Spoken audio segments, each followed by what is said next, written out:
ఈ 2 ఏళ్ల కాలంలో ఫామ్ హౌస్‌లోనే ఉన్నది ఎక్కువ, పబ్లిక్‌లో ఉన్నది తక్కువ అనేది కూడా చర్చ. అందరికీ ఏం చేస్తాడు అనిపించచ్చు. But an intellectual person always works in silence.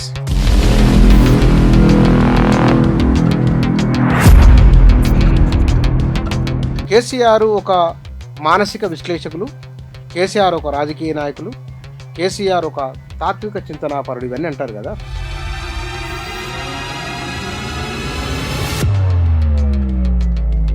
తనకు తనే గొప్ప, తనకు గురువులు ఎవరు ఉండరు, తనకు చెప్పేవాడు ఎవడు ఉండడు.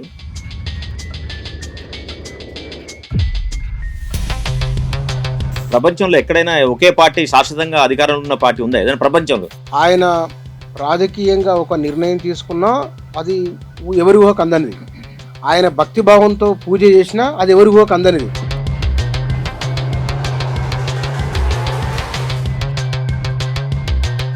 బాగా ఈయనను అపోజ్ చేయాలంటే కూడా భయం క్రియేట్ చేసే పనులు కూడా చేస్తాడు ఆయన. ఈ స్ట్రాటజీ ఇస్ వెరీ క్లియర్. ప్రజల ఆలోచనకు అనుగుణంగా నిర్ణయాలు తీసుకొని వెళ్ళగలరా? కేసీఆర్ సక్సెస్ఫుల్ అయిందే ప్రజల ఆలోచనలు గమనించి ముందుకెళ్ళింది కదా. తెలంగాణ రాజకీయాలలో కేసీఆర్ లేకుండా, కేసీఆర్ కాకుండా మాట్లాడలేము. తెలంగాణ చరిత్ర, తెలంగాణ రాష్ట్ర నిర్మాణం అనుకున్న కేసీఆర్ పాత్ర ఉండవలసిందే. ఏదో ఒక దగ్గర వస్తారు వారు. తెలంగాణ రాష్ట్రం ఏర్పడిన తర్వాత 10 ఏళ్ళు అధికారం, ఇవాళ ప్రతిపక్షంలో ఉన్నారు. బాస్ ఇస్ బ్యాక్ అని బీఆర్ఎస్లు అంటున్నారు. సోషల్ మీడియాలో అక్కడక్కడ కేసీఆర్ మళ్ళీ వస్తారు, రివైవ్ అవుతారని కొందరు చెప్తూ ఉన్నారు. నిజంగానే మరి కేసీఆర్ రివైవ్ అవుతారా? కేసీఆర్ మళ్ళీ పునరుజ్జీవం అంటే తనకు తానుగా, అంటే కేసీఆర్ ఇక్కడిక్కడ మారాలి, కేసీఆర్ ఇట్లా ఉండాలని అనుకుంటారు కదా. అట్లా అనుకునే వారికి ఏ సమాధానం వస్తున్నది, ఏ సమాధానం రావచ్చు? ఈ విషయాల గురించే మాట్లాడదాం. మన దగ్గర సామాజిక అంశాలపైన మాట్లాడుతున్నవారు, రైతులు, విద్యార్థుల గురించి మాట్లాడుతున్నవారు, పనిచేస్తున్నవారు, మానసిక నిపుణులు వీరేంద్ర గారు మన దగ్గర ఉన్నారు. వారితో మాట్లాడదాం. సార్ నమస్కారం. నమస్కారం sir. Sir, boss is back అంటున్నారు. బాస్ ఈజ్ బ్యాక్ ఈ 2 ఏళ్ళ అనుభవంతో చూసినప్పుడు ఆ స్టేట్మెంట్ కరెక్టేనా? అంటే బ్యాక్ అంటే ఎప్పుడు బ్యాక్? ఇప్పుడు బ్యాకా లేకుంటే ఎలక్షన్ల తర్వాత బ్యాకా? ఆర్ టోటలీ బ్యాకా? నో. ఎలక్షన్ల నాటికి మళ్ళీ కేసీఆర్ పూర్వపులాగా అవుతారు, ముఖ్యమంత్రి అవుతారు మరోసారి. ఇది మరి ఉద్దేశం. ఓకే.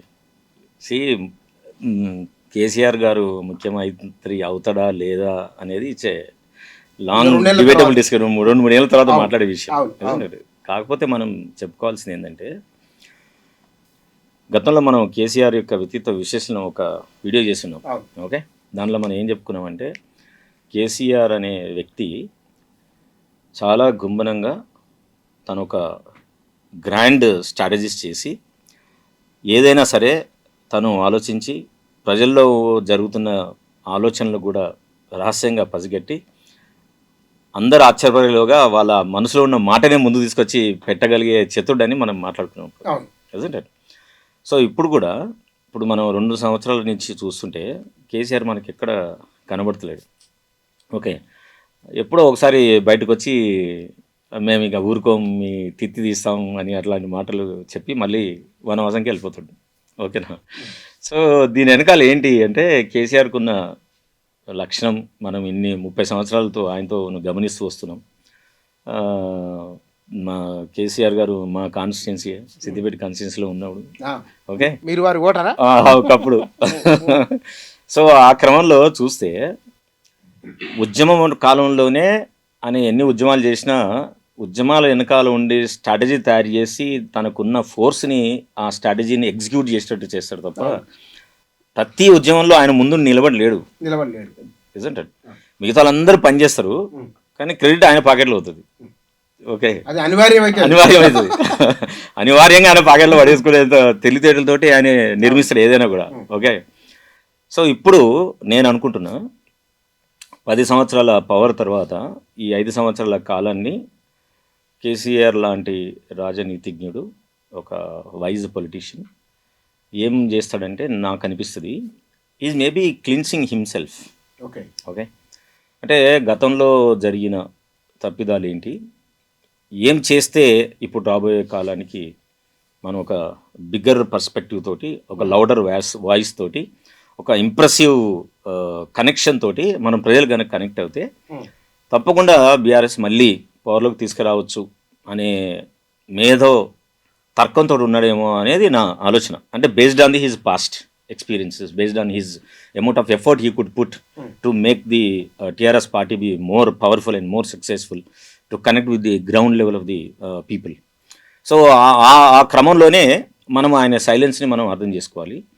ఇది కాకుండా అంటే ఆయన ఆరోగ్యం దృష్ట్యా లేదు కుటుంబ సమస్యల దృష్ట్యా అవన్నీ మనం మాట్లాడట్లేదు. బట్ బేసిక్గా ఆయనకున్న స్టైల్ ఆఫ్ ఫంక్షనింగ్ కనుక చూస్తే ఇప్పుడు కొంత అందరికీ ఏం చేస్తాడు అనిపించచ్చు. But an intellectual person always works in silence. His works will make noise, but his works will be always in silence.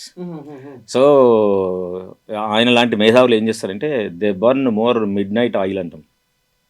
Burn midnight oil అంటే రాత్రిపూట ఎక్కువసేపు ఎవరు మిడ్ నైట్ ఆయిల్ బర్న్ ఎవరు చేస్తారు? ఎక్కువ పని చేసే వాళ్ళు బర్న్ చేస్తారు, రాత్రిపూట పని చేసుకుంటారు. ప్రపంచం అంతా నిద్రపోతున్న వేళ నిషిదిలో వాళ్ళు కూర్చొని వాళ్ళ ఆలోచనలకి పదును పెట్టి కొత్త మెథడ్ని, కొత్త స్ట్రాటజీని ఆలోచించి వాళ్ళను మనం మిడ్ నైట్ ఆయిల్ బర్నర్స్ అని అంటాం. సో ఆ మిడ్ నైట్ ఆయిల్ బర్నింగ్ చేసే కోవలోకి మన కేసీఆర్ వస్తాడు. సో అదే దశలోంచి తనను తాను పునర్నిర్మించుకుంటుండేమో అని నాకు అనిపిస్తుంది. నాకు అనిపిస్తుంది. కానీ ఆయన ఈ 2 ఏళ్ల కాలంలో ఫామ్ హౌస్లోనే ఉన్నది ఎక్కువ, పబ్లిక్లో ఉన్నది తక్కువ అనేది కూడా చర్చ. అవును. ఆయన ఎప్పుడైనా అంతే కదా. అంతకుముందు పవర్లో ఉన్నప్పుడు ఆయన ఇంట్లోకి ఏం రాలే కదా, సెక్రటరీకి ఏం రాలే కదా. ఆయన అప్పుడు కూడా ఫామ్ హౌస్లో ఉన్నాడు. సి మిగతా వాళ్ళకు మాట్లాడాలి కాబట్టి మాట్లాడతారు, కానీ ఈ strategy is very clear. You always wanted to be in the farm house or in some building, right? He thinks that his ideas will reflect into the society, but not he. So ideas గురించే ప్రజలు మాట్లాడుకుంటారు కేసీఆర్ గురించి. So నేను వచ్చి ఏం చేయాలి? కానీ ఇక్కడ ఇప్పుడు తరం ఈ 10 ఏళ్ల కాలంలో కొత్త జనరేషన్ వచ్చింది. కొత్త జనరేషన్కు పాత రాజకీయం అది కుదరదు కదా. అవును. సో అదే ఇప్పుడు కేసీఆర్ పనిచేసే తరం అయితే నాకు అనిపిస్తుంది ఏంటంటే, ఇప్పుడు 10 సంవత్సరాల తర్వాత 5 సంవత్సరాల తర్వాత లాస్ట్ పవర్లో ఉన్నప్పటికీ ఇప్పటికీ 10th క్లాస్ రాసే పిల్లలందరికీ ఓటకు వస్తుంది.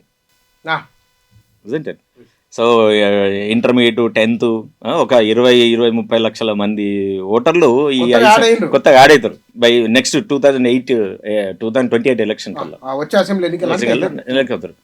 సో మరి అప్పుడే ఉన్న వాళ్ళకి, అప్పుడు యంగ్ ఓటర్స్ ఉన్న వాళ్ళకి కేసీఆర్ నిజంగానే మన తరం ఎట్లయితే కేసీఆర్ ను చూశారో కేసీఆర్ వాళ్ళు చూస్తారా అనేది ప్రశ్నార్థకం. సో ఇప్పుడు ఏం చేయాలి? కేసీఆర్ లాంటి మేధావి ఏం ఆలోచిస్తాడంటే, అలాంటి వారిను కనెక్ట్ చేసే ప్లాన్ ఆఫ్ యాక్షన్ని క్రియేట్ చేయడం ఒకటి. రెండోది, ఇప్పుడు ఎలక్షన్లో నిజంగా నిలబడాలి అని అంటే ఓల్డ్ వెటరన్స్ ఎవరైతే ఉన్నారో వాళ్ళందరినీ పక్కకు పెట్టి యంగ్ ఫేస్లు తీసుకొచ్చి ఈ కొత్త తరానికి జవాబు చెప్పగలిగే లెవెల్లో ఉండగలిగే నాయకత్వాన్ని తీసుకురాగలిగే పనిలో ఉండడేమో అని నాకు అనిపిస్తుంది. కానీ ఒకటి ఇంచుమించు కొంచెం వయసు అటు ఇటు అయిన కొన్నేళ్ళు నరేంద్ర మోదీ, కేసీఆర్ ఇద్దరు అంటే ఆయన శైలిలో ఆయన ఒక భావోద్వేగ స్పీచ్ ఉంటుంది, ఈయనది భావోద్వేగ ఉపన్యాసమే ఉంటుంది. ఇద్దరు మంచి స్ట్రాటజిస్టులే. కానీ ఇద్దరిట్లో ఉన్న దాన్ని నరేంద్ర మోదీ రాబోయే కొత్త తరాన్ని కూడా పట్టుకుంటున్నారు కదా. కేసీఆర్కి వారికి ఉన్న తేడా ఏమిటి మౌలికంగా? కేసీఆర్ వర్సెస్ మోడీ గాని చూస్తే, Modi has got bigger connection in the larger section of the society. అది కాకుండా ఆయన వెనకాల ఐడియాలజికల్గా పనిచేసే ఒక టీం పనిచేస్తూ ఉంటుంది. లక్షల మంది పనిచేస్తూ ఉంటారు. వాళ్ళకు ఇంకొక సిద్ధాంతంతో కూడిన ఒక ఆర్గనైజేషన్ ఉంది. సో ఇక్కడ వాళ్ళు ఆలోచించి వీళ్ళు చర్చిస్తే Modi can design and do it. But ఇక్కడ అట్లా కాదు కదా, అన్నీ అయినాయి కదా, సూపర్ హెడ్ కదా ఈయన. సో ఆయన్నే ఆలోచించాలి, ఆయనే స్ట్రాటజీ తయారు చేయాలి, ఆయనే ఎవరికి పనుల పేపాలు చేయాలి, ఆయనే బయట సమాజంలో అట్టడి వర్గాలు ఏం ఆలోచిస్తారని డేటా తెచ్చుకోవాలా, ఆయనే అనాలిసిస్ చేయాలా. సో తీసుకుంటే వేరే టెక్నికల్ టీం తీసుకుంటాడు కావచ్చు, ఆయనకుంటూ ప్యారలల్గా పనిచేసి డేటాను సమర్పించి నువ్వు ఇట్లా కాదు ఇట్లా చేయకూడదు ఇట్లే చేయాలని చెప్పే సిస్టమ్ లేదు కదా, ఈయనే చెప్పగలుగుతాడు అంతే. కేసీఆర్ సిగ్మండ్ ఫ్రాయిడ్ను బాగా అధ్యయనం చేసిండు అని కొద్దిమంది అంటారు. కేసీఆర్ ఒక మానసిక విశ్లేషకులు, కేసీఆర్ ఒక రాజకీయ నాయకులు, కేసీఆర్ ఒక తాత్విక చింతనాపరుడు ఇవన్నీ అంటారు కదా, ఇందులో ఏ యాంగిల్ ఎక్కువ ఉంది ఆయనలో? ఆయన డెఫినెట్గా is a more shrewd politician than anybody. అంటే ఏ పొలిటీషియన్కి అయినా సరే అవి బై అక్వైర్డా బై ఇన్బార్నా తెలియదు, కానీ డెఫినెట్గా వాళ్ళకి sociological aspect, economical aspect, at the same time psychological ఆస్పెక్ట్లో విపరీతమైన అనుభవం ఉంటుంది వాళ్ళకి. ఈ మూడు రంగాలను రంగరించి తనకి ఏది కావాలనో ఎక్కడ ఫోకస్ చేయాలనో తెలుసుకోగలిగే జ్ఞానాన్ని కలిగి ఉన్నవాడే పొలిటీషియన్గా చాలా సక్సెస్ఫుల్ అవుతాడు. లేకుంటే ఇట్ ఈస్ వెరీ డిఫికల్ట్. అంటే ఒక పార్టీని ఎస్టాబ్లిష్ చేయడం, ఉద్యమం చేయడం, పార్టీని అధికారంలోకి తీసుకోవడం, 10 సంవత్సరాలు నడిపించడం ఏం చిన్న విషయం కాదు అది. ఇప్పుడు మొత్తం మన భారతదేశ చరిత్ర చూస్తే ఎంతమంది అట్లా చేసినారు. మనకు ఒక్కసారి చూస్తే కనుక అస్సాం గణ పరిషత్ ఒక్కటి కనబడుతుంది, ఉద్యమం ఐజీపీ తీసుకొచ్చి, కానీ అది ఇప్పుడు ఎగ్జిస్టెన్స్లో లేదు. ఏజీపీ ఆల్మోస్ట్ డిసప్పేర్ అయిపోయింది. ఫిలాసఫీ పోయింది, ఐడియాలజీ పోయింది. ఎందుకు మిస్ అయిపోయింది? బికాస్ దానికి కావాల్సిన ఐడియాలజీని ప్రమోట్ చేసి దాన్ని సిద్ధాంతీకరించిన వ్యక్తులు ఎవరైతే ఉన్నారో దాన్ని స్ట్రాంగ్గా కమిట్మెంట్ తోటి బిల్డ్ చేయలేకపోయారు. సో ఎవరికైతే ఐడియాలజికల్గా ప్రజలతో మమేకమై ప్రజలకు సంబంధించిన ఆలోచనలకు పట్టుకొని దాన్ని నిలబడి ఏం చేస్తే ఇది నిలబడుతుంది అనే ఒక ధోరణి లేదనుకోండి, ఒక ఇన్సైట్ఫుల్ థింకింగ్ లేదనుకోండి, నో పార్టీ విల్ సర్వైవ్. ఇప్పుడు ఎన్నో పార్టీలు మొదలుపెట్టి కొన్ని రోజులు చేసి ఎందుకు వెళ్ళిపోయినాయి అవన్నీ? Because they fail to connect with the minds of the people, hearts of the people. So whereas TRS party అట్లా కాదు కదా. టీఆర్ఎస్ పార్టీ ఒక సైద్ధాంతికం ఉన్నది, దానికి ఒక ఏమంటారు, ఒక స్టేట్ యొక్క ఆత్మాభిమానం మేమే అని చెప్పుకునే స్థాయిలో నిలబడ్డారు. వాళ్ళు రాష్ట్రాన్ని తేలడానికి చాలా బిగ్గర్ రోల్ ప్లే చేశారు. సో ఒక larger section of the people దాంతో ఐడెంటిఫై ఉన్నారు. ఓకే, సో ఐడెంటిఫై ఉన్నారు కాబట్టి ఆ ఐడెంటిటీని వీళ్ళు ఏ రకంగా రాబోయే కాలంలో తీసుకుంటారు. ఇప్పుడు 2014లో ఎలక్షన్లోకి వచ్చినప్పుడు నిలబడి గెలిచినప్పుడు వాళ్ళకు అగ్రెసివ్ ఉద్యమకారులు రాష్ట్రాన్ని తెచ్చిన మేమే అనే ఒక ఐడెంటిఫికేషన్ ఉంది వాళ్ళకి, ఒక స్టేట్ హుడ్ ఉంది, ఒక ప్రైడ్ ఉంది, అన్నీ మాట్లాడుకున్నారు, తెలిసారు. బట్ నౌ వచ్చిన తర్వాత రాష్ట్రాన్ని ఎస్టాబ్లిష్ చేసిన తర్వాత నౌ ఇప్పుడు అదే మోడ్తో ఎట్లా రాగలుగుతారు? నౌ ఈ claims that is an architect of the better state. అప్పుడు బంగారు తెలంగాణ తెచ్చి తేయడానికి ప్రయత్నం చేసాం. అదే ఆర్కిటెక్ట్ టైప్ లోపల మళ్ళీ నేను రాష్ట్రాన్ని పునర్నిర్మించాలి అనే ఆలోచనను ప్రొజెక్ట్ చేయడానికి ఏ కొత్త మోడల్ తీసుకొస్తే లేటెస్ట్ జనరేషన్ దానికి అట్రాక్ట్ అయ్యి ప్రజలు దానికి సపోర్ట్ చేస్తారనేది we need to look in to that. భవిష్యత్తు తెలుస్తుంది. అంతే కదా. కానీ కేసీఆర్ మిగతా రాజకీయ నాయకుల కంటే ఉదాహరణకు ఏపీలో చంద్రబాబు, ఆయన 80 ఏళ్ళ వయసు వచ్చినా ఇప్పటికీ పని చేస్తున్నారు. కేసీఆర్ చంద్రబాబు లాగా ఎక్కువ అందరికి యాక్సెస్ లో ఉండరు కదా. మరి యాక్సెస్ లో ఉండనప్పుడు మీరు అన్నారు కదా మిడ్ నైట్ ఆయిల్ బర్న్ అన్నారు కదా, సాధ్యమా? అది సాధ్యమా? ఇప్పుడు మీరు ఆయన స్టైల్ ఆఫ్ ఫంక్షన్ చూస్తే ఉద్యమ కాలంలో కూడా ఎన్నిసార్లు ఆయన ప్రజలకు అందుబాటులో ఉన్నాడు, ఎన్నిసార్లు ప్రజలలోకి వచ్చాడు. ఇప్పుడు సకల జనుల సమ్మె ఉంది, మిలియన్ మార్చ్ ఉంది, సార్ వచ్చిందా? రాలే కదా, చివరికి వచ్చాడు లేదు కదా మరి. So what does it mean? ఈయనే స్ట్రాటజిస్ట్ మాత్రమే, రైట్? పనిచేసే వాళ్ళు చొక్కాలు చింపుకుంటే వాళ్ళు బ్యాచ్ వేరే తయారు చేసి పెడతాడు ఆయన చిటికేస్తే లక్షల మంది పోయి బ్యాచ్లు ఉంటారు వాళ్ళకు. కాబట్టి కేసీఆర్ ఎప్పుడు కూడా ముందు నిలబడి చేస్తేనే నడుస్తుంది అనే టైప్ లోపల ఆయన ఎప్పుడు ఆయన క్యాడర్ని బిల్డ్ చేయడం. ఆయన ఇప్పుడు మీరు సిద్దిపేట కదా, మీ ఒకప్పుడు ఆయన ఓటర్, మీరు ఆయన వరుసగా గెలుస్తూ వస్తున్న దేశంలో వరుసగా గెలుస్తూ వస్తున్న నాయకులలో ఆయన ఒకరు. ఆయన ఆయన ఎట్లా వ్యవహార శైలి ఎట్లా ఉంటుంది? Same thing. ఇప్పుడు ఆయనకున్న గ్రేటెస్ట్ క్వాలిటీ సిద్దిపేటలో అందరూ ఇప్పుడు కూడా మాట్లాడుకునేది, మా జనరేషన్ ఉన్న వాళ్ళు కానీ నాకంటే ఓల్డ్ ఉన్న వాళ్ళు ఏమనుకుంటారంటే, ఒక్కసారి కలిసి నువ్వు ఎప్పుడు పోయినా సరే ఆయన పేరు బట్టి గుర్తు వచ్చి మాట్లాడతాడు, భుజం మీద చేసి మాట్లాడగలుగుతాడు, ఏ లెవెల్కైనా పోయి మాట్లాడగలుగుతాడు. చాలు ప్రజలందరూ ఫిదా అయిపోతారు, దానికోసం ఫిదా అయిపోతారు అందరూ. ఇది అందరి పొలిటీషియన్లకు సాధ్యం కాకపోవచ్చు, but there are few politicians are there అట్లా చూడగానే క్యాచ్ చేసేసి మెమరీలో పెట్టుకొని మళ్ళీ కనబడ్డప్పుడు మళ్ళీ రికాల్ చేసి మళ్ళీ మాట్లాడడం. These are all things are there. So న్యాచురల్గా అదొక పార్ట్. రెండో పార్ట్ ఏంటి, బాగా ఈయనను అపోజ్ చేయాలంటే కూడా భయం క్రియేట్ చేసే పనులు కూడా చేస్తాడు ఆయన.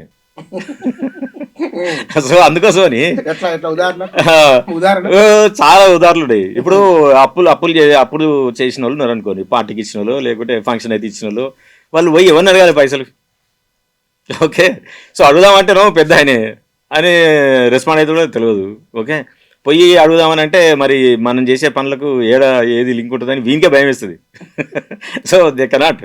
కాబట్టి he has the both edges, అంటే రెండు వైపులా పదున్న కత్తిలాగా పనిచేస్తాడు. కాబట్టి ఆయనకు సిద్దిపేటలో అప్రతిహాతంగా ఆయన పనిచేయడం అప్పటి నుంచి. ప్లస్ కొన్ని లార్జర్ స్కేల్ ప్రోగ్రామ్స్ సిద్దిపేటకు చేసిండు ఆయన అప్పట్లో. మేజర్గా వాటర్, అసలు ఎండాకాలం వచ్చినంటే మేమందరం ఒక 4-5 కిలోమీటర్లు పోయి బోరు ఉంటుండే, బోరు కొట్టి నెత్తులు బిందెలు పెట్టుకొని వస్తుంటే మేము. ఇట్లాంటి దానికి ఓవర్ పీరియడ్ ఆఫ్ ఒక 20-30 ఇయర్స్ తర్వాత ఆయనకు మందపల్లి అనే ఒక బాగుంది, అక్కడి నుంచి వాటర్ను సప్లై చేసిన ఇండియా అన్ని ఇంటింటికి. ఓకే, సంచలనం. సో ఇప్పుడు అదే సేమ్ మోడల్ కదా అంటాడు కదా తను, సిద్దిపేట వాటర్ మోడలే మిషన్ భగీరథ అని. రైట్. సో సేమ్ మోడల్లో మనం ఇక్కడ చేసాం. సేమ్ మోడల్ కాళేశ్వరం ప్రాజెక్టు, అంటే అంత పెద్ద ఎత్తున ఉంటే ఎట్లా చేస్తారు అంటే సేమ్ అక్కడ చేసింది అదే, pumping from lower end to the higher end, and then అక్కడి నుంచి ఇటు సప్లై చేయడం. ఇప్పుడు ఇన్ని లక్షణాలు ఉన్న కేసీఆర్, ఆయన గురించి ప్రజలు ఏమనుకుంటారో తెలుసు, బయట మాట్లాడుతున్నారు. ప్రజల గురించి ఆయన ఏమనుకుంటారు? అట్లాంటి వాళ్ళు, ఆ సైకాలజీ వాళ్ళు ఏం ఆలోచన చేస్తారు? ఇప్పుడు లేటెస్ట్ ఆయన మనసులో ఏమనుకుంటారో తెలియదు, కానీ మొన్న లేటెస్ట్ గా ఏమన్నాడు, ప్రజలు తప్పు చేసి అన్నాడు కదా. అంటే ఏంటి అంటే అంత పెద్ద లీడరు ఇన్ని సంవత్సరాల కాలంలో ఉన్న రాజనీతి is not in a position to accept the defeat, is still is in the denial mode. Right, అంగీకరించట్లేదు ఆయన. లేకుంటే ఎట్లా అంటాడు, అనకూడదు కదా. దుస్సాహసం. సో సమ్ టైమ్స్ అనిపిస్తుంది, అంటే మరి is it because of the age ప్రాబ్లమా, లేకుంటే ఆయనకు డేటా సేకరించి ఇచ్చేటోళ్ళ ఆలోచన, లేదు he wanted to project the society that society మొత్తం కాంగ్రెస్ పార్టీని యాక్సెప్ట్ చేయలేదు అని చెప్పే ప్రయత్నం అయి ఉంటుంది. లేకుంటే అంత పెద్ద ఆయనకి తెలియకుండా ఎట్లుంటుంది? ఎలక్షన్లు ఓటేసి గెలిచిన తర్వాత డిఫీట్ని యాక్సెప్ట్ చేయకుండా ఎట్లుంటుంది? యాక్సెప్ట్ చేసిన కాబట్టి ఆ పొజిషన్లో కూర్చున్నారు. So he consciously he might be always under confusion. ఏంటి, అరే నేను ఎట్లా మిస్ అయినా, నేను ఎట్లా నేను ఇంత స్ట్రాటజీ చేసుకొని ఇన్ని ప్రోగ్రామ్ చేసుకొని అన్నీ చేస్తే ఫ్రమ్ పుట్టి నుంచి చచ్చేంత వరకు have a series of programs have done at every age group లోపల. అయినా కూడా ఎందుకు జరిగింది? ఇప్పుడు ఏ పొలిటిషియల్ పార్టీ అయినా, ఎస్పెషలీ టీఆర్ఎస్ పార్టీ వాళ్ళ పాలసీ మేకర్ ఎవరైతే ఉన్నారో, మాస్లో అని ఒకతను హైరార్కీ ఆఫ్ మనిషి యొక్క హైరార్కీ ఆఫ్ నీడ్స్ అని 1977లో ప్రపోజ్ చేసింది. ప్రపంచం మొత్తం యాక్సెప్ట్ చేసింది. ఆయన సిద్ధాంతం ప్రకారం ఏంటంటే ఏ మనిషి అయినా సరే ఒక 5 నీడ్స్ ఉంటాయి. ఫస్ట్ ఫిజియలాజికల్ నీడ్స్, దాంట్లో ఏమొస్తుంది, మంచి ఆకలి, నిద్ర, సెక్స్. ఓకే, రెండోది ఏంది, మన సేఫ్టీ నీడ్స్, ఏంటి, ఇల్లు. ఓకే, బట్టలు, ఇల్లు. ఓకేనా. థర్డ్ ఏంది, బిలాంగింగ్ నీడ్స్, అంటే వీడు మావాడు, వాడు మావాడు, వీడు మావాడు. ఓకే, ఫోర్త్ ఏంటి, self esteem needs, no I can also do something, I can also contribute to the society something. లాస్ట్ది యాక్చువలైజేషన్. మన దేశంలో, భారతదేశంలో ఈ యాక్చువలైజేషన్ ఏదైతే ఉందో అక్కడి చేరి లోపలనే సగం మంది చచ్చిపోతారు. సో మన ఫైట్ అంతా ఎక్కడ, ఈ physiological needs, safety needs, belonging needs. So ఇప్పుడు ఏం చేసాడు కేసీఆర్, ఆయన ప్రాజెక్ట్స్ అన్నీ ఈ 3 నీడ్స్లోనే ఫిట్ చేస్తాడు మ్యాక్సిమం. ఓకే, ఇప్పుడు ఫిజియలాజికల్ నీడ్స్ అంటే ఏంటి, నిద్ర, ఆకలి, రైట్, అండ్ పెళ్ళి. ఓకే, వీటన్నిటికీ ఏం చేసిన ఆయన పథకాలు తయారు చేసిండు. రైట్, పథకాలు తయారు చేసిండు, సన్న బియ్యం అన్నాడు, తర్వాత షాదీ ముబారక్ అన్నాడు. These are all physiological needs met అయిపోయినాయి. సేఫ్టీ నీడ్స్ ఏంటి, డబుల్ బెడ్రూమ్లు, రైట్, దెన్ బతుకమ్మ చీరలు, ఇవన్నీ సెక్యూరిటీలోనే వస్తాయి. దాన్ని ఫాలో అయింది. తర్వాత పింఛను, ఇది కదా డబ్బులు కూడా పింఛనే కదా, పింఛన్ కూడా సేఫ్టీ కదా. Side Rythu Bandhu, that is also safety. So ఈ 2 లెవెల్స్ని సైకలాజికల్గా ఆలోచించి ఆయనే is trying to fit in to this programmes in to this 2. ఆయన థర్డ్ ఏంది, బిలాంగింగ్నెస్. అంటే బిలాంగింగ్నెస్ అంటే ఏంది, మా ఓడు, మీడు, మా కులమోడు, లేకుంటే మా చుట్టపోడు అని ఎట్లా అనుకుంటాం మనం, అంటే యూఆర్ రిలేటింగ్. అంటే ఎప్పుడైతే ఈ 2 నీడ్స్ ఫుల్ఫిల్ అవుతాయో, థర్డ్ మనుషులు ఆలోచించే విధానం ఏంటంటే మనకు సంబంధించిన ఎవరున్నారు, మన దోస్తున్నాడా, మన ప్రాంతోడు ఉన్నాడా, మన ఊరోడు ఉన్నాడా, మన ఇంటి పక్కోడు ఉన్నాడా, మన కులపోడు ఉన్నాడా అని చూస్తారు వాళ్ళు. దాంతో ఏం చేసిండు ఆయన, he made cost based groups effectively, isn't it. ఇప్పుడు గొర్రెలు ఇచ్చిన వాళ్ళు కానీ బర్రెలు ఇచ్చిన వాళ్ళు కానీ దళిత బంధు గాని. దళిత ఏదైనా కానీ. సో ఈ కాంగ్రిగేటెడ్ దట్. నెక్స్ట్ ఏంది self esteem needs. Self esteem needs అంటే ఏంది ఆ గ్రూప్కి సంబంధించినవన్నీ లీడర్ చేయడం. సో పీపుల్ రిలేట్, ఓ మనోడు లీడర్ అయిపోయాడు వారే వా అనుకుంటారు. సో ఆయన ఆలోచన ఏదైనా కానీ బేసిక్గా ఈ హైరార్కీ నీడ్స్ని డిజైన్ చేసే ప్లాన్ చేస్తాడు. కాబట్టి ఆయన చేసిన ప్రోగ్రామ్స్ మనం ప్రొజెక్ట్ చేసినప్పుడు people really accepted more. Okay, so majority of the political parties they keep this in the mind and they work on. కానీ కేసీఆర్ అంత ఎఫెక్టివ్ ఆఫ్ కోర్స్ చేయకపోవచ్చు, పాసిబిలిటీ. అంటే వాళ్ళకున్న లార్జర్ ఇంట్రెస్ట్లు వేరు. This is very focused in a small area of Telangana. ఇప్పుడు national politics చేసే వాళ్ళు ఏంది, they have very larger scope కదా. ఒక దగ్గర చేస్తే మనం ఇంకో దగ్గర నుంచి ఎట్లా రెస్పాన్స్ వస్తుంది, మనం ఏం చేయాలి, వాళ్ళకున్న ఏమంటారు ప్రియారిటీస్ వేరు, లోకల్ పార్టీస్ ఉన్న ప్రియారిటీస్ వేరు. ఇక్కడ కేసీఆర్ ఎప్పుడైతే టీఆర్ఎస్ బీఆర్ఎస్ చేసి జాతీయ ఇష్యూస్ మాట్లాడడం ప్రజలకు నచ్చలేదా, లేదా ఇది చేయమంటే ఈ రెచ్చుకపోయి ఎక్కడెక్కడో డబ్బులు పెడుతున్నా అని భావించిందా, ఈ విషయాలు కేసీఆర్ గుర్తించలేదా? నో సి పొలిటికల్ పార్టీ యొక్క అంతిమ లక్ష్యము ఓన్లీ పవరే అయినప్పటికీ, బట్ డెఫినెట్గా పార్టీని ఒక 20 ఏళ్ళ తర్వాత ఎక్కడ చూడాలి ఏం చూడాలి అనుకున్నప్పుడు definitely they think in the larger canvas కదా. ఇప్పుడు మీరు వేరే లోకల్ పార్టీలను చూస్తే at any some point of time other parties may come and take out your role. అప్పుడు ఏంటి మన పరిస్థితి, right? So people are may suffer because of this. So నాకు అనిపిస్తుంది, అందరికీ అది అనిపించచ్చు, తెలంగాణ ఆత్మని తీసేసిండు అనుకుండొచ్చు, కానీ but a leader like KCR definitely it's a bigger పర్స్పెక్టివ్నే ఆలోచించి బిగ్గర్గానే చేయగలిగితే చేస్తేనే దట్ రియలీ ప్రోగ్రెస్ అవుతుంది. ఆయన నిర్ణయం సరైందేనా? నాకైతే కరెక్ట్ అనిపిస్తుంది. విత్ మై పర్స్పెక్టివ్ ఈ డస్ రైట్. పోతుంది, ఏమవుతుంది, వాట్ మేక్స్ డిఫరెన్స్? ఇప్పుడు ఇవాళ పోతుంది. పొలిటికల్ పార్టీ ప్రపంచంలో ఎక్కడైనా ఒకే పార్టీ శాశ్వతంగా అధికారంలో ఉన్న పార్టీ ఉందా ఏదైనా ప్రపంచంలో, ఏ దేశంలో అయినా సరే? మరి అసంభవం అయినప్పుడు you have to do it something else కదా. You need to progress, you need to promote, you need to think louder and bigger. కానీ ప్రపంచం అప్పట్లాగా లేదుగా. ప్రపంచం ఎప్పటి ప్రపంచమైనా సరే మనిషి ఆలోచనలను మారుతూనే ఉంటాయి. ఎప్పటి అవసరాలు ఎప్పటి నీడ్స్ అప్పుడు డిమాండ్ చేస్తూనే ఉంటాయి. పొలిటికల్ పార్టీస్ని దాన్ని అందిపుచ్చుకోవడానికి తనను తను ప్రమోట్ చేసుకుని ఎస్కలేట్ చేసుకునే ప్రయత్నం చేస్తూనే ఉంటుంది. అయితేనే సర్వ్ అవుతారు, లేకుంటే అవుట్ అవుతుంది. ఇప్పుడు మనం సౌత్ ఇండియన్స్లో, ఇప్పుడు నార్త్ ఇండియన్స్ వదిలేస్తే సౌత్ ఇండియన్లో మెజారిటీ ఆఫ్ ద స్టేట్స్ లోపల ఓన్లీ రీజనల్ పార్టీసే రూల్ చేస్తున్నాయి కదా. కాకపోతే వాళ్ళ ప్రియారిటీస్ అని వేరు. ఇప్పుడు టీఆర్ఎస్ ఇక్కడ ఉంది, లోకల్ పార్టీ ఉంది. టీఆర్ఎస్ పార్టీ యొక్క ఏంది స్టేట్ హుడ్ అండ్ ఆత్మగౌరవం is the first tag point, మన స్టేట్ హుడ్ అనేది, రైట్? ఇప్పుడు మన టీడీపీ మన ఏపీ ఉంది. ఏపీ దేని మీద పనిచేస్తుంది, పొలిటికల్ పార్టీ అనేది దేని మీద పనిచేస్తుంది? They work on only caste based కదా. దే వర్క్ అబ్సల్యూట్లీ ఉంది torrs based. Maybe development model చూపిస్తారు కావచ్చు. సో ఇప్పుడు తమిళనాడు చూసుకోండి, తమిళనాడు ఏం చూస్తారు వాళ్ళు? They focus more on linguistic and Dravidian culture. So they connect only with that. So ఏ పార్టీ వచ్చినా సరే మేము you protect this Dravidian culture, we protect this linguistic sanctity, they focus only on this. Okay, so మీరు ఏ party regional party తీసుకున్నా వాళ్ళకు ఒక బేస్ లైన్ ఉంటుంది where they can cling and hook on and try to build over it. So national లెవెల్లో ఉండే parties వచ్చి వాటిని చాలా కాలం పాటు బ్రేక్ చేసి ముందుకెళ్ళగలిగే ఇన్స్టాన్సెస్ తక్కువ సార్లు జరుగుతాయి. బట్ ఎక్కువసార్లు మాత్రం లోకల్ ఉండే నీడ్స్ డిమాండ్స్ని అక్కడ లోకల్ ఉన్న లీడర్షిప్ ఎప్పుడైతే ఐడెంటిఫై చేసి దాన్ని కనెక్ట్ కాగలిగే అంత ఎబిలిటీ ఉన్న లీడర్షిప్ ఉందనుకోండి, దే కెన్ ఈజీలీ పెనిట్రేట్ చేయగలరు. కానీ కేసీఆర్ ను చాలా మంది దొర, ఆయన అహంకార పూరితంగా ఉన్నారు, ఏం మాట ఇట్లా అంటారు కదా. నిజంగానే ఆయన వ్యవహార శైలి చూస్తే కనుక ఒక సామాజిక వర్గానికి పరిమితం చేసి చూడవచ్చునా? నిజమేనాది? See this a very controversial and very ఏమంటారు డిబేటబుల్ క్వశ్చన్. యాక్చువల్గా ఆయన ఏమనుకుంటాడు?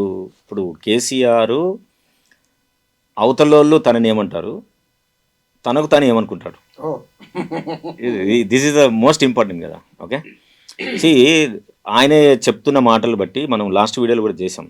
తనకు తాను ఏమనుకుంటాడంటే తనకు తనే గొప్ప, తనకు గురువులు ఎవరు ఉండరు. ఓకే, తనకు చెప్పేవాడు ఎవడు ఉండడు.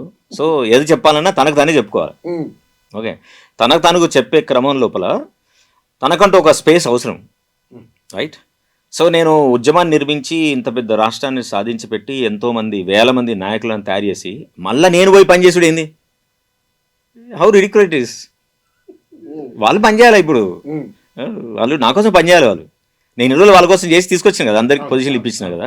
So now it is their responsibility, their turn to work for me. So నేను ఇక్కడ కూర్చొని గ్రాండర్ లెవెల్ లోపల ఓ బిగ్గర్ క్యాన్వాస్ మీద నేను what I need to do, what we have to do అని నేను ఆలోచించి మీకు ఇస్తా. మీరు దాన్ని తీసుకొని ముందుకు వెళ్ళిపోవాలి. బికాస్ ఈ claims that he is the architect of the state. So architect అయినప్పుడు తాపి మెసలా పోయి గోడలు కట్టమంటే ఎట్లా కడతాడు? కట్టాడు కదా. సో ఆయనకైనా అట్లే ఆలోచుకొని అట్లే చూస్తాడు. ఇక పక్కన వాళ్ళు వచ్చి ఈయన దొర అంటాడా ఇది అంటారా అనేది వాళ్ళ చాయిస్, అంతే వాళ్ళ చాయిస్, అది వాళ్ళ చాయిస్, వాళ్ళు ఏమని అనుకోని. But he is very strong about what he wanted to do it and what he claims himself. So దాని మీద నిలబడతాడు, దానికోసమే పనిచేస్తాడు. వాళ్ళు 10 మంది అన్నారు కాబట్టి ఆయన ఇప్పుడు ఎంతో మంది అన్నారు సెక్రటరీ రాడని. ఆయన వచ్చినా రాలేదు కదా, రాలేదు. Okay, so that is how his USP అది. ఓకే, యూఎస్పీ అది. అట్లా దాన్ని అర్థం చేసుకున్న వాళ్ళు ఆయన లైన్లో ఉంటారు, అర్థం చేసుకునే వాళ్ళు ఆయన వెనకాల క్రిటిసైజ్ చేస్తారు. Okay, but he has a very strong and vision towards his own life and his party. సాధారణంగా రాజకీయ ఉదాహరణకు మనం బస్సు సీటు దగ్గరనే కొంచెం అటు ఇటు అయితేనే తిట్టుకుంటారు జనాలు, తట్టుకోలేరు. అట్లాంటిది ఈ పార్టీలో ఉన్నప్పుడు భరించరాని తిట్లు పెట్టి మళ్ళీ వెంటనే పార్టీ మారగానే అసలు ఏమి తిట్టుకోనట్లు, ఏమి విననట్లు, ఏమి అననట్లు ఎందుకు ఎట్లా ఉంటారు వాళ్ళు రాజకీయ నాయకులు? కేసీఆర్ ఈ విషయంలో ఆయన ఆలోచన తీరేమిటి? I will tell you one thing, కేసీఆరే కాదు, ఎనీ పొలిటీషియన్, సినిమా స్టార్లు కానివ్వండి, పొలిటీషియన్లు కానివ్వండి, ఎప్పుడైతే వాళ్ళు ఈగో మొత్తం స్ప్లిట్ అవుతుందో వాళ్ళు మాత్రమే ఆ పొజిషన్లో ఉండగలుగుతారు. ఈగో మొత్తం పోవాలి, టోటల్లీ బ్రేక్ అయిపోతుంది వాళ్ళకి. They don't have any identity they create in side. వాళ్ళ ఈగో అంతా బ్రేక్ అయిపోతుంది. అయిపోయినప్పుడు వాళ్ళకున్న ఏ లక్ష్యం అయితే ఉందో దాన్ని సాధించడం కోసం పనిచేస్తారు. That's how any majority politician అట్లే ఉంటేనే సర్వ్ అవుతారు, లేకుంటే they cannot survive. Even cinema స్టార్లు కూడా అంతే కదా, కెమెరా ముందు దే డూ ఎవ్రీథింగ్. బట్టలు ఇప్పేస్తారు, చాలా చిన్న బట్టలు వేసుకుంటారు, ఎంత నీచమైన పని ఆ రోల్కి తగ్గట్టు ఏదైతే అది చేస్తారు. So why they do it? How can they do it? అది అందరికి సాధ్యమా? It's not possible. Same as politician కదా. ఇందులో కేసీఆర్ ఒక ఆకు ఎక్కువ. ఆయనలాగా చాలా మంది ఆయనలాగా లీడర్షిప్లో పార్టీ పెట్టి చేయకపోవచ్చు కానీ, but every politician will have the same way of looking at things. కానీ ఆయన క్వశ్చన్ వేసినప్పుడు అప్పుడు బాగా ఆయనకు వ్యతిరేకత రావడానికి కూడా ఏం ప్రశ్న అంటే ఆ మధ్య అన్నారు కదా, బాగా అది వైరల్ చేసిన దాంట్లో అట్లా అనడాన్ని ఎట్లా అర్థం చేసుకోవాలి? నాకు ఎవరు చెప్పొద్దు అని అనుకుంటాడు కదా, is in the higher status. వీళ్ళందరూ చాలా పిపీలు కలిగి వీళ్ళందరూ, వీళ్ళు నన్ను పరిస్థితి ఎట్లా. ఒకసారి మన హుస్నాబాద్ దగ్గర మీటింగ్ అవుతుంటే అదేంటి తోటపల్లి రిజర్వాయర్ ఏదో ఉండే, ఏదో పేరు ఉంది దానికి సంబంధించి, నాకు సరి గుర్తులేదు. వచ్చి సార్ మీరు దానికి వాటర్ వేయట్లేదు అనగానే ఆహా ఓ నాకంటే నీకు ఎక్కువనే తెలుసు, నీకు తెలుసా ఎక్కువ. సి ఇన్ లార్జర్ కాన్స్టెక్ట్స్ అది నిజమే అయిండొచ్చు, కానీ ఇప్పుడు ప్రజలు అక్కడ జీవించే వాళ్ళు ఒక ప్రశ్న వేసినప్పుడు దాన్ని రిజాల్వ్ చేసిన అవసరం లీడర్కి ఉంటుంది కదా. సో ఈ కెన్ ఆయన ప్రశ్నించే వాళ్ళు ఉంటే ఆయన ప్రశ్నించుకోవాలి తప్ప ఎవరు ప్రశ్నించదు, తట్టుకోలేరు, ప్రశ్నించలేరు, ఆయన ప్రశ్నించలేరు. ఎదురు వాళ్ళకు ప్రశ్నించే అంత శక్తి స్థాయి లేదనుకుంటాడు ఆయన. ఎందుకంటే తెలంగాణకు సంబంధించిన అణువు అన్నీ కూడా తన తర్వాతనే ఎవరికైనా తెలుస్తుంది, అది నిజం కూడా అందులో. సో ఎవరికి తెలియదు అని ఆయన విశ్వసిస్తాడు. కాబట్టి అట్లాంటి విశ్వాసంలో ఉన్న వాళ్ళకి నువ్వు వచ్చి దాని గురించి చిన్న చిన్న విషయాలు అడిగితే న్యాచురల్గా ఆన్సర్ ఇవ్వాలనిపించదు కదా. ఇంత పెద్ద పర్వతం ముందు వచ్చి చీమొచ్చి అడిగినట్టు అనిపిస్తుంది. సో తనకు తాను భావించుకుంటారు. కానీ అట్లాంటి వాళ్ళకు ఆరోగ్యం పట్ల శ్రద్ధ ఉంటుందా? ఇప్పుడు ఆయన మనిషి బక్కపల్చటి మనిషి, ఆయన అంటాడు గడపారలాగా నేను ఇట్లా అంటారు కదా, ఆయన వాకింగ్ చేద్దామనో లేకపోతే అనుకో ఎక్సర్సైజ్ చేద్దాం, ఏం మరి ఎట్లుంటది వాళ్ళ ఏం మరి అది అని లోపల శరీరం ఎట్లా పనిచేస్తుంది? ఆలోచన తీరున్న వాళ్ళు వారి ఆరోగ్యం పట్ల ఎట్లాంటి దారి కలిగి ఉంటారు? నాకు తెలిసి ఇంటెలెక్చువల్స్ దాదాపుగా చాలామంది they ignore their health, they don't consider much. అందుకే చాలామంది తెలివైన వాళ్ళందరూ చూడండి చాలా తక్కువ వయసులో చనిపోయిన వాళ్ళు ఎక్కువ మంది ఉన్నారు, మంచి మేధావులు అందరూ.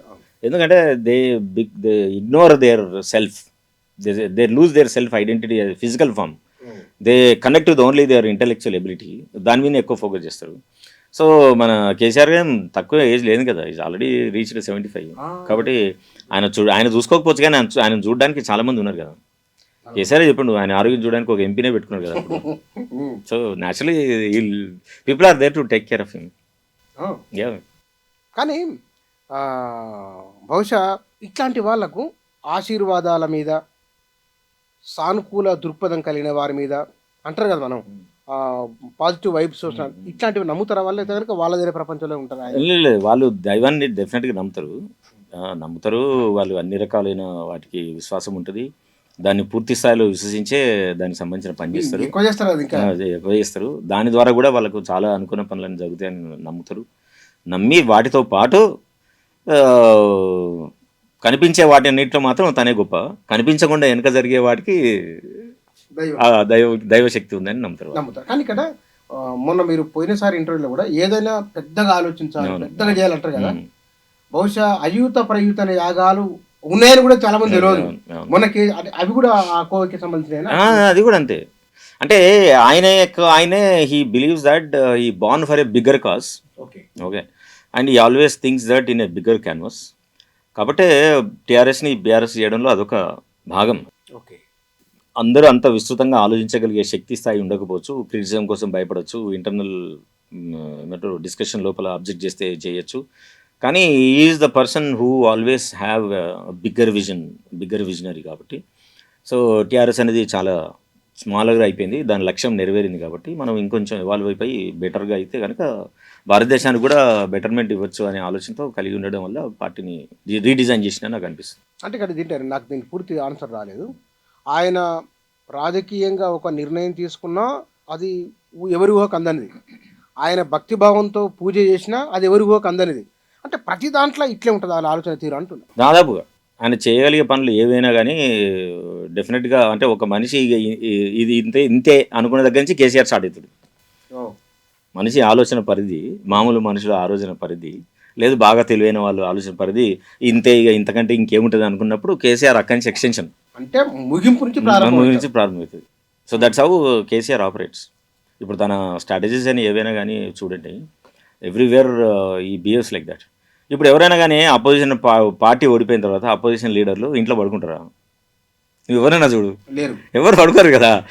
ఎంత ధైర్యం ఉండాలి ఒక పార్టీ లీడర్కు ఇంట్లో పడుకునే ధైర్యం. చంద్రబాబు మరి even at the age of 70+ Chandrababu Naidu padayatra చేసిండు.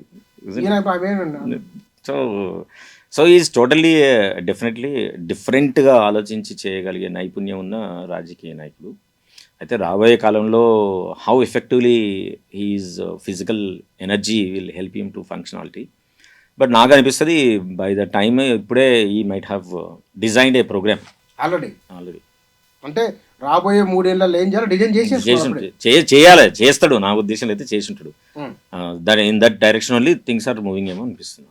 కానీ ఒకవేళ కనుక తప్పును లేదా పొరపాటు జరిగింది, ఆ పొరపాటును సవరించుకున్నా అనే విషయాన్ని నేరుగా చెప్పకపోయినప్పటికీ, ఇప్పుడు సాధారణంగా రాజకీయ నాయకులు ఏమంటారు, ప్రజలు మమ్మల్ని ఈసారి ఆదరించలేదు, మేము తప్పు చేసినామేమో సవరించుకుంటాం అని అంటారు కదా. ఆయన ఏమంటారు, ప్రజలే తప్పు చేసినట్టు. ఇట్లాంటి స్టార్ట్అప్ మైండ్ ఉన్నవాళ్ళు, అంటే ఆయన ప్రజల ఆలోచనకు అనుగుణంగా నిర్ణయాలు తీసుకొని వెళ్ళగలరా? కేసీఆర్ సక్సెస్ఫుల్ అయిందే ప్రజల ఆలోచనలు గమనించి ముందుకెళ్ళింది కదా. సో ప్రజలకు ఉండే ఆలోచనలను ఇప్పుడు ఓటు వేయడం వరకు తప్పు చెప్పాలి అని చెప్పుండొచ్చు. కానీ ప్రజలకు ఏదైతే అవసరం ఉందో ఆ పనులు కనుక చేయకుండా ఉంటే ఆ పార్టీ రెండో టర్మ్ రాదు కదా. ఇప్పుడు ఒకసారి ఫెయిల్ అయిండు, ఇట్స్ ఓకే. పార్టీలు ఇట్స్ న్యాచురల్ కదా, natural phenomena, win and lose. Okay, so people may think that it's a rolling door లాగా అవుతుందని కూడా అనుకుంటారు. ఇప్పుడు తమిళనాడులో చూడండి, మొదట్లో ఏముండే, డిఎంకే ఉండే, తర్వాత ఏమైంది ఏడిఎంకి వచ్చింది, తర్వాత ఏమైంది డిఎంకే వచ్చింది, ఆ తర్వాత ఏమైంది ఏడిఎంకి వచ్చింది. సో రోలింగ్ డోర్ ఎక్స్పెరిమెంట్ ఆడ. ఈవెన్ ఏపీలో చూడండి, ఫస్ట్ ఏపీ ఫామ్ అయిన తర్వాత టీడీపీ వచ్చింది, తర్వాత జగన్ వచ్చింది, ఇప్పుడు తర్వాత టీడీపీ వచ్చింది. సో ఇప్పుడు తర్వాత జగన్ వాళ్ళు ఏమనుకుంటున్నారు, మేమే వస్తాం అనుకుంటారు వాళ్ళు. So we really don't know but నిజంగానే ఇక్కడ కూడా అట్లాంటి రోలింగ్ డోర్ నడుస్తుందా, లేకుంటే యూనో ద స్ట్రాటజీ ఇక్కడ ఉన్న కాంగ్రెస్ పార్టీ ఏం చేస్తుంది రాబోయే ఎలక్షన్లు అనేది we have to wait and see. కానీ ఇక్కడ మీరు బీఆర్ఎస్ ప్రస్తావన తీశారు కదా, బీఆర్ఎస్ తెలంగాణ ప్రజలకు టీఆర్ఎస్ ఆవిర్భావానికి ముందు ఆవిర్భావం తర్వాత ఉన్న జనరేషను ఇంకా పోలే ఉన్నారు, వాళ్ళంతా ఉన్నారు. వాళ్ళకు తెలంగాణ అనే ఒక సెంటిమెంట్, ఒక భావోద్వేగంతో ముడిపడి ఉన్నారు. అవునవును, తమ పార్టీ అని భావించుకున్నారు తెలంగాణ ప్రజలు, ఇది మాది అని అనుకున్నారు. కేసీఆర్ కూడా అట్లే ఓన్ చేసుకున్నారు. అట్లా ఓన్ చేసుకున్న పార్టీ దాంట్లోకి టీ ఎగిరిపోయే వరకల్లా ఇది మాది కాదు అనే భావన, కేసీఆర్ తప్పు అనే భావన పబ్లిక్ లో వచ్చింది కదా. పార్టీ ఒకటి లీడర్ చేంజ్ చేయడం వలన ఇది మనది కాదనే భావన ఏం కాదు. కాకపోతే ఏంటంటే వాళ్ళకు ఆ సెంటిమెంట్తో ముడిపడి ఉంది కాబట్టి దే ఫీల్ బ్యాడ్. అది కూడా అదే కదా మరి, they feel bad. It doesn't mean that you I'm against you. ఇప్పుడు అభిప్రాయ భేదాలు, ఇప్పుడు మనుషుల్లో అంటేనే వైరుధ్యాలతో ఉన్నోళ్ళు. వైరుధ్యం విరోధం కాదు కదా, విరోధం కాదు. సో వైరుధ్యాలతో ఉన్నప్పుడు కొన్ని రోజులు అద్భుతం కావచ్చు, ఓకే, తర్వాత ఏముంది మళ్ళీ అంగీకరించాల్సి వస్తుంది కదా. అంగీకరిస్తారు. And majority of the party lines ఎప్పుడైనా ఏం ఆలోచిస్తుంది, అవతల వ్యక్తులు ఎన్ని తప్పులు చేస్తే అంత మంచిది కదా. కాంగ్రెస్ పార్టీకి ఉన్న చరిత్ర ఏంది, ఎదురుగోడు వచ్చి ఏమి వీళ్ళను ఓడించాల్సిన అవసరం లేదు, వాళ్ళకు వాళ్ళే ఓడించుకుంటారు. వాళ్ళకు గెలవడానికి అవకాశం వస్తుంది, వాళ్ళకు వాళ్ళే తప్పులు చేసుకుంటారు, లేదా తప్పులు చేసే పరిస్థితులు వాళ్ళకి వస్తాయి, ఇన్విటబుల్గా వాళ్ళు తప్పులు చేయాల్సి వస్తుంది, and they lose there fight. So KCR లాంటి వాడు ఎందుకు కామ్గా మౌనంగా ఉన్నాడని నాకు అనిపిస్తుంది అంటే, ఇప్పటి నుంచి ఎందుకు why to invest so much of energy.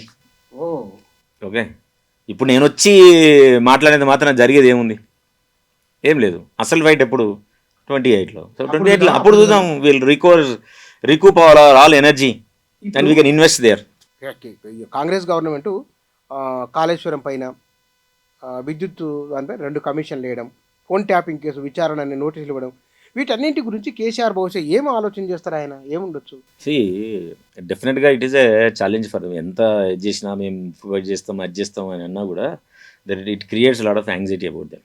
Okay, the question ఏంటి, సింపుల్ వెరీ లాజికల్గా ఎనీ పొలిటికల్ పార్టీ ఏం కోరుకుంటుంది. ఇప్పుడు కేసీఆర్ లాంటి అనువున పార్టీని, ఆ ఉద్యమాన్ని కేసీఆర్ను ఓన్ చేసుకున్న సెక్షన్ ఉంటారు కదా, ఆ సెక్షన్ లోపల KCR Congress party wanted to minimize that. ఆ ఓన్ చేసుకున్న దాన్ని మినిమైజ్ చేయాలనుకుంటారు. మినిమైజ్ చేయాలంటే ఎట్లా, they throw allegation continue for longer time, కొనసాగిస్తే ఏమవుతుంది, ఒక period of time it registers in the public. రోజు పేపర్లు వస్తుంది, రోజు టీవీలో వస్తుంది, నేరం అయింది, నేరం చేసిరు అంటే ఒక పాయింట్ ఆఫ్ టైంలో ఓకే అవునా అయిండొచ్చు లేదనుకుంటారు. తర్వాత ఏమవుతుంది తర్వాత విషయం. మరి కేసీఆర్ ఈ నెగిటివ్ను తనకు అనుకూలంగా ఎట్లా మార్చుకునే, నెగిటివ్ని పాజిటివ్గా మార్చుతాడా లేదా అనేది టైం విల్ డిసైడ్. బట్ ఒక పొలిటీషియన్కు ఉన్న గొప్ప లక్షణం ఏంటి, ఎనీ నెగిటివ్ ఛాలెంజ్ని దాన్ని పాజిటివ్గా తన వైపు టర్న్ చేసుకోగలిగే శక్తి ఉంటేనే వాళ్ళు పొలిటీషియన్ అవుతారు. So it some point of time they definitely they try to work on. ఎట్లా చేస్తారనేది we should see look in to that. But డెఫినెట్గా they will turn in to the positive side of that. అయితేనే they will exist కదా. అదే ఏ రాజకీయ party ఉండాలి, కానీ అందరి రాజకీయ నాయకుల కంటే భిన్నం కదా కేసీఆర్. ఆయన ఆలోచన భిన్నమైందని అంటున్నారు మీరు.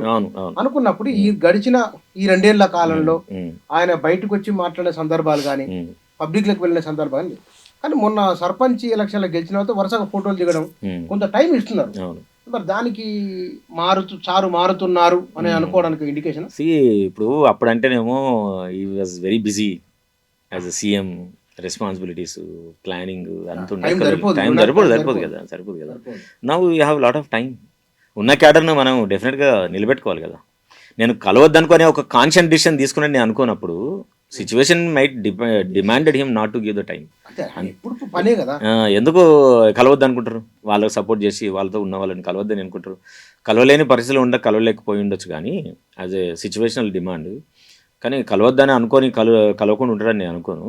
But now as a time people also interested. ఉన్న క్యాడర్ను కూడా మనం సపోర్ట్ చేసుకోకుంటే అది క్యాడర్ ఎటుపోతుంది. కానీ ఇక్కడ క్షేత్రస్థాయిలో అంటే నాకున్న అంశం ఏంటంటే, ఇవన్నీ పెద్ద ఆయనకు తెలుస్తలేవు, కింద ఏం జరుగుతుందో. ఆయన చుట్టుముట్టు ఒక కోటర్ ఉంది, అది ఏమన్నా కలవనట్లేదు అని అంటారు. ఇంత సమాజాన్ని అర్థం చేసుకున్న కేసీఆర్ ఏం జరుగుతుందో తన చుట్టూ తెలుసుకోలేకపోతారా? అంటే ఇప్పుడు అంతకుముందుకు ఇప్పటికీ ఉన్న తేడా నాకేమనిపిస్తుంది అంటే, అంతకుముందు ఉద్యమంలో ఉన్నప్పుడు ఒక ప్లేస్కి వెళ్తే కనీసం అక్కడ ఉన్న కొత్త మనుషులు మాట్లాడేవాళ్ళు, ఆయన ఇన్వైట్ చేసి డిస్కస్ చేసేవాడు. మరి ఇప్పుడున్న పరిస్థితులు కూడా పవర్లో ఉన్నప్పుడు అది సాధ్యం కాదు కదా. డెఫినెట్గా కొంతమందిని నమ్మాల్సి వస్తుంది, కొంతమంది చెప్పిన మాటల్ని వినాల్సి వస్తుంది, అనివార్యం అవుతుంది. సో వచ్చినా వేరే వాళ్ళని పెట్టుకున్నా కానీ లీడర్కి అనువైన మాటలే చెప్తారు, కానీ హార్ష్గా ఉండే మాటలు చెప్పడానికి ధైర్యం చేసేంత శక్తి వాళ్ళు నువ్వు పెట్టుకునే లేదు, మనకు తెలియదు, అసలు వాళ్ళు వినరు, తెలియదు కదా. సో ఇప్పుడు అట్లా ఉండదు కదా, ఇప్పుడంత సిస్టమ్ ఉండదు కదా. అన్నీ సార్ దగ్గర చేరాలంటే అంత కష్టం కాకుండా ఉంటుంది, ఒక 1-2 లేయర్సే ఉంటుంది. అప్పుడైతే 7-5 లేయర్లు ఉంటే దాటుకొని పోవాలి, చాలా కష్టం. ఇప్పుడు it is very easy and open, early 1 or 2 ఉంటుంది కావచ్చు. అండ్ ఆయన కూడా సమాజానికి గురించి ఏం జరుగుతుందో తెలుసుకునే క్రమంలో ఉంటాడు కాబట్టి ఐ థింక్ వీళ్ళు కూడా యాజ్ ఇట్ ఈస్గా ఉన్న సిస్టాన్ని చెప్పే అవకాశం ఉందని అనిపిస్తుంది. మరి కానీ బయట వాళ్ళు చెప్పేది ఏంటంటే, కేసీఆర్ దగ్గర కూర్చొని 1 గంట కూర్చొని వచ్చినా సరే ఆయన ఆకాశానికి ఎత్తేస్తారు, మామూలు కాదు. ఆయన భోజనం పెట్టే అది కానీ, లేకపోతే కనుక ఆయనతో సంభాషణ కానీ, అది వారు జీవితంలో మర్చిపోయిన ఒక అనుభూతి ఉంటుంది. అంటే ఏంటంటే వాళ్ళకున్న స్పెషాలిటీ కేసీఆర్ కాదండి, ఎవరైనా సరే మనం పెద్దవాడు అనుకున్న, అది మన వైపుకి వెళ్ళి పెద్దవాడు అనుకున్న వాళ్ళ ఇంటికి వెళ్ళినప్పుడు, వాళ్ళని కలిసినప్పుడు వాళ్ళు చూపించే చిన్న చిన్న జెస్చర్లు అవన్నీ మననే పులకింపజేస్తాయి. ఎవరైనా సరే స్థాయి పెద్దగా ఆయన ఎందుకు చేయాలి అవన్నీ అని, అంటే వీళ్ళ పర్సెప్షన్ అది. అంత పెద్ద పర్సెప్షన్ అది, అంత పెద్ద అయినా అవి చేయొద్దు అని అనుకుంటారు. అంటే ఈయన కనుక పెద్దోడు అయితే అవి చేయడని, సో ఆయన చేస్తుంది కాబట్టి అది గొప్పది అనిపిస్తుంది. కానీ బేసిక్ మనిషే కదా, బేసిక్ క్వాలిటీ ఏదైతే ఉందో దట్ క్వాలిటీ అది నువ్వు ఎంత పెద్దగా అది రిఫ్లెక్ట్ అవుతూనే ఉంటుంది. సో మేబీ ఆయన చైల్డ్హుడ్ లెవెల్లో ఉన్న ప్రాక్టీస్ చేసిన వాల్యూ సిస్టమ్ అది ఇప్పటికీ కంటిన్యూ అవుతుంది కాబట్టి ఆయన పెద్ద పొజిషన్లో ఉన్నాడు కాబట్టి మనకు చాలా ఆశ్చర్యం వేస్తుంది. So that is also his quality. ఒకటి ఆయన నిజంగానే అట్లా చేసి అవతల వెళ్ళి మాట్లాడుకుంటే చేయొచ్చు, maybe it is a strategy కావచ్చు, వి రియల్లీ డోంట్ నో. కానీ మీరు సైకాలజిస్ట్ అంటే మెదళ్ళను చదవడమే కదా, మెదళ్ళను చదవడం, వారి చర్యల ద్వారా మెదళ్ళని చదవడం. అవును, మెదళ్ళు కాదు కానీ ఆలోచనలు చదవడం, ఆలోచన మెదడు నుంచే. అంటే ఈ గడిచిన 2 ఏళ్ల కాలం, అవతల ముఖ్యమంత్రిగా 10 ఏళ్ళు, అవతల 10 ఏళ్ళు ఉద్యమ కాలం. ఈ కాలంలో మీ సిద్దిపేట నుంచి మొదలుపెట్టినప్పుడు రాబోయే 3 ఏళ్ల కాలంలో నేను మళ్ళీ అదే ప్రశ్న, బాస్ ఈజ్ బ్యాక్ అని బీఆర్ఎస్ వాళ్ళు బయట వినపడుతున్న మాట నిజమయ్యే అవకాశం ఉన్నదా, ఉంటే ఎంత మేరకు? ఫస్ట్ ఏంటంటే బీఆర్ఎస్ వాళ్ళు మాట్లాడకున్నా మాట్లాడాల్సి వస్తుంది. పార్టీ లీడర్ కాబట్టి పార్టీ అంతా ఆయన మీదే ఫోకస్ అయి ఉంటుంది కాబట్టి ఆయన చేసిన పనులే మొత్తం ప్రాజెక్ట్ మాట్లాడాల్సి వస్తుంది, డెఫినెట్గా మాట్లాడొస్తుంది. పార్టీ యొక్క అనివార్యత, పార్టీలో లీడర్షిప్ అందరూ కూడా కోరుకుంటారు కదా కేసీఆర్ హ్యాస్ టు బ్యాక్ అని. సో కేసీఆర్ కూడా ఎందుకు బ్యాక్ రావద్దని అనుకుంటాడు, డెఫినెట్గా రావాలనే కోరుకుంటాడు కదా. అంటే ఆయన చర్యలు, ఆలోచన నాకున్న ఆలోచన ప్రకారం ఆయనను ఎన్ని రోజుల నుంచి మనం స్టడీ చేస్తున్న దాని ప్రకారం డెఫినెట్గా ఈ has a very bigger plan. And చేయబోయే ఆలోచనలు ఏవైనా కానీ ఆయన ఇప్పుడే ఇంత తొందరగా బయటికి తీసుకొచ్చి పెట్టడు. సో ఎలక్షన్స్ ఇంకొక 5-6 నెలలు ఉన్నప్పుడు I think will come out with a bigger plan. Let us wish bigger plan so that ఈ can connect the latest generation, వాళ్ళని కూడా అట్రాక్ట్ చేసేంతగా లేటెస్ట్ జనరేషన్. అప్పుడు చేసిన మిస్టేక్స్ ఏవైతే ఉంటాయో అవి డెఫినెట్గా వీళ్ళందరూ కూడా మరోసారి మదనం చేసుకొని ఒక ప్లాన్ ఆఫ్ యాక్షన్ చేసుకుని ఉంటారు. సో ఆల్రెడీ కాంగ్రెస్ చేస్తున్న పనులు తప్పుల బ్యాంక్ ఎక్కువ ఉంటుంది కాబట్టి ఈజీగా చేయొచ్చని వాళ్ళు అనుకునే అవకాశం ఉంది. బట్ రేవంత్ రెడ్డి వర్సెస్ కేసీఆర్ చూస్తే కేసీఆర్ రేవంత్ రెడ్డిని ఎందుకు తక్కువ చేసి, అసలు ఇట్స్ నాట్ ఏ గేమ్ అనే స్టేట్ ఆఫ్ మైండ్కి వెళ్ళింది అప్పుడు కాబట్టి ఇప్పుడు అట్లా వెళ్ళకుండా ఇంకొంచెం కాన్షియస్నెస్ తోటి, ఇంకొంచెం అప్రమత్తతోటి డీల్ చేస్తారని మనం అనుకోవాలి. ఇంటర్వ్యూ చూస్తారు వారు, ఎవరు కేసీఆర్ చూస్తారని అనుకుందాం. కేసీఆర్ చూడకుండా వాళ్ళ పార్టీ తప్పకుండా చూస్తారు కదా, చూస్తారు. బహుశా మీది వాళ్ళకు కొంత ఫీడ్బ్యాక్ కూడా ఉపయోగపడొచ్చునేమో. వాళ్ళు మనకంటే ఎక్కువ ఫీడ్బ్యాక్ చేసే వేగులు కథలు చాలా ఉంటాయి, వాళ్ళకి పెద్ద సిస్టంలో ఫీడ్బ్యాక్ లేకుండా ఎట్లా పనిచేస్తారు. Thank you very much. KCR అంటే తెలుగు రాజకీయాలలో, భారతదేశ రాజకీయాలలో ఒక విలక్షణమైన రాజకీయ నాయకులు కేసీఆర్.